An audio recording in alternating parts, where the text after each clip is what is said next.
கருத்தில் உந்தன் அருள் வடிவம் தோன்றுமே.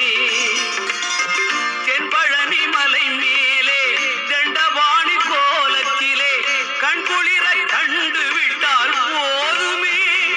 என்றும் கருத்தில் உந்தன் அருள் வடிவம்